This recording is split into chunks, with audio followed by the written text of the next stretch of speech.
Hey gentlemen, you're watching this video because you're asking yourself, why am I so clingy and why can't I seem to stop this experience?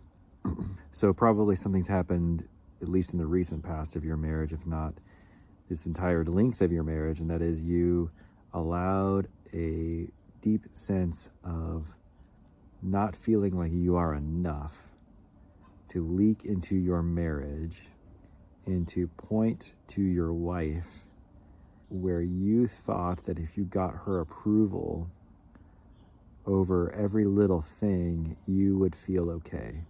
That sense of fear and anxiety in you would basically go away. And you believed that because early in your relationship, that was true. When she called, when she texted, you were getting a big dopamine hit, a big reward in your nervous system that said, this is what I need more of this. I need more of her telling me things, touching me. And you became kind of dependent for regularity, or to regulate your nervous system rather. Now, that doesn't really answer the question and get to the root of why you are so clingy. And for that, I'm going to use some just psychological jargon. Now, I think all this stuff is a little bit of a word salad. And so use these phrases loosely. They're here to help us describe what we're experiencing rather than to state a truth. You know, I don't want people to get stuck in labels or to create limiting beliefs around their experience in life because of the psychological jargon.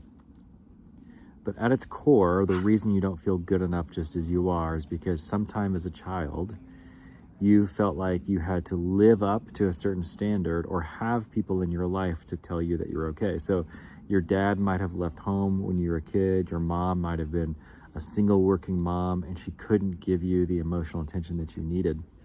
There are so many ways this plays out. I see it with people who grew up in fundamentalist religious upbringings. It doesn't matter if it's evangelical Pentecostalism, if it's Muslim Catholicism. You grew up thinking, I have to be perfect in order to be loved. And we say things like God, but really what it is the cultural kind of parameters of the society you grew up in, these micro cultures that we grew up in, that tell us as long as you fit within very narrow definition of what we say is okay, then you're okay. And if you leave that, if you ask questions, if you think differently, then you're not okay. So that kind of root, that seed, then gets pointed into relationship or work and say, if I can get that to give me the positive feedback loop, I'll be okay. This also happens with people who grew up with parents who were first or second generation immigrants. Again, the core of this is you have to be perfect or you have to use this opportunity for everything to be right. Now, there's all kinds of other reasons. Your parents were really rich. They put a lot of pressure on you to also succeed. Your dad was an addict and you had to take care of him when you were little. Your dad was gone and there was this message that you're the man of the house now and now you have to show up. You had to kind of become the little adult. I can go on and on. It doesn't really matter what happened at the time. What matters now is that you recognize you maladapted. In other words, you learned how to be an adult the wrong way. And more specifically, you learned how to be in relationship the wrong way. Now, I believe that culture, through songs, pop music, literature, romantic literature, Disney, all that stuff, inadvertently is telling us that we have to become codependent in order to be loved. You complete me. I can't live without you. All those subtle and lifelong messages that we get from everything around us that says you are not enough until you are in relationship. You are not enough and life isn't fulfilling until you find Mrs. Right. And Mrs. Right tells you every day you are Mr. Right. And again, when we first get into relationship, we are in the honeymoon phase. Our hormones are going wild. The oxytocin that's released, that is the hormone that our mothers are given when their babies are suckling at their teat, that is reactivated in both of you. It's the hugging hormone. It is literally being pumped through your brain at wild amounts. This goes away after a while. And the dopamine that then follows that hormone is looking for it and finding different ways to experience it. So you are essentially like a drug addict looking for an old fix. And just like a drug addict, the brain changes, the brain adapts, and it doesn't come the way it used to. You're chasing the dragon, the romantic dragon. Things need to evolve, things need to change.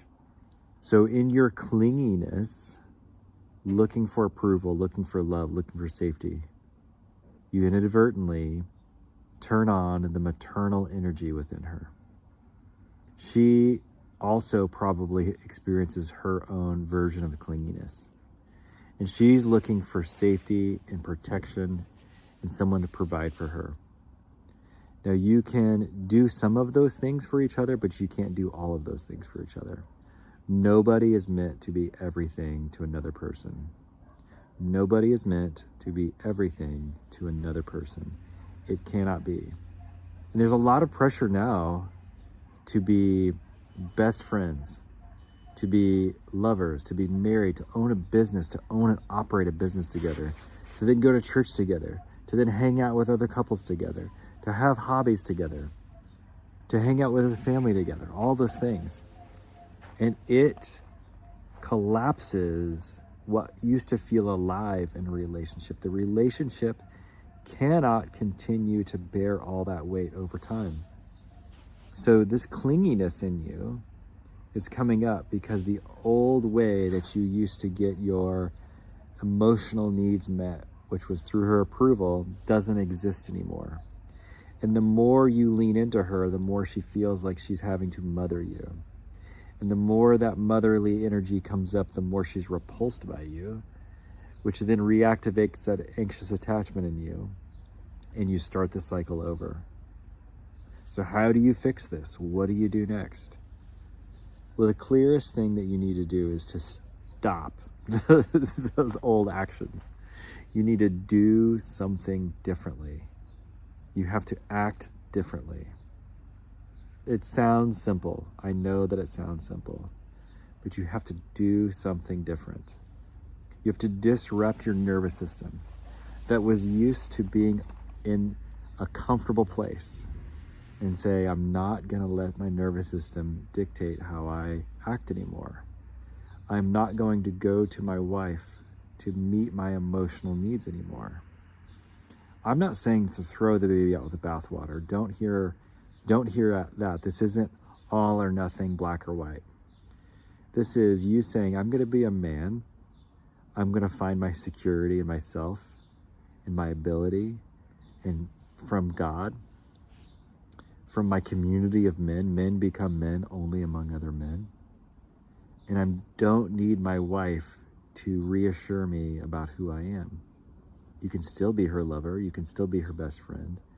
But she doesn't have to be your emotional center.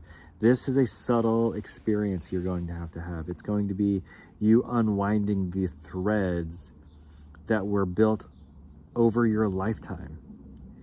It's a very gentle experience. The more aggressive you get about this, the more it's going to want to hold on. So the way through this is with love and acceptance of how you want to do this, that you just recognizing that you're doing it.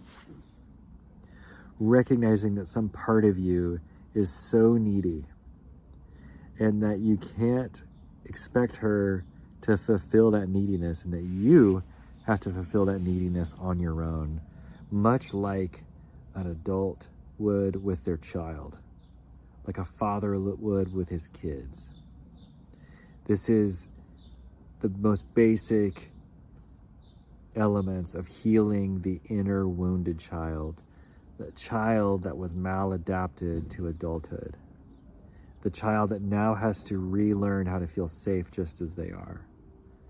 So a simple exercise is to think now, right? I want you to do it now, is to think back with me the first time you felt insecure, the first time you felt alone, the first time you felt like you had to be the one to make everything perfect. Now, using your imagination, I want you to go back in time as the capable adult you are right now and enter into that space. Like, step into your imagination, step into that space like it's a movie scene. An adult, capable, loving, powerful, protective you steps into that space and says, hold on a second. Talk to yourself. Talk to the little version of you, the young version of you, and say, I'm here. I know that you need an adult.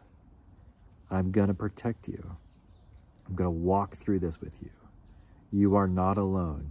You don't need to look to anybody else to protect you or provide for you. We have our resources. We are resourced. We have everything that we need. We have friends. We have God. And notice how in just that small imaginative moment of reassuring yourself, your nervous system feels differently. Now, that exercise, I believe, is invented by John Bradshaw in his book, Homecoming, Healing the Inner Child. Old book. We get the phrase healing the inner child from that guy. Go buy that book on tape you can listen to. I think I also have some other videos here that you can do.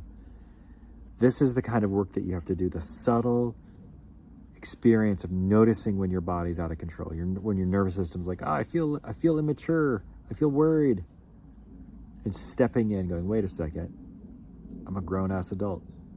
I can drive a car. I can build a house. I can do whatever. If I can do that, then I can soothe myself. I can reassure myself that everything's going to be okay. That I don't have to continue to look to her to fix my anxiety, to fix my worry. Okay, if this video was good for you, if you enjoyed this, I want you to do two things. One is hit the like button and subscribe. That's one action. Just a couple button clicks. Click, click. Do those things. And then if you need help, if you're wondering what to do now, I want you to click in the description below and sign up for my free 9-page PDF called Fixing Your Codependency.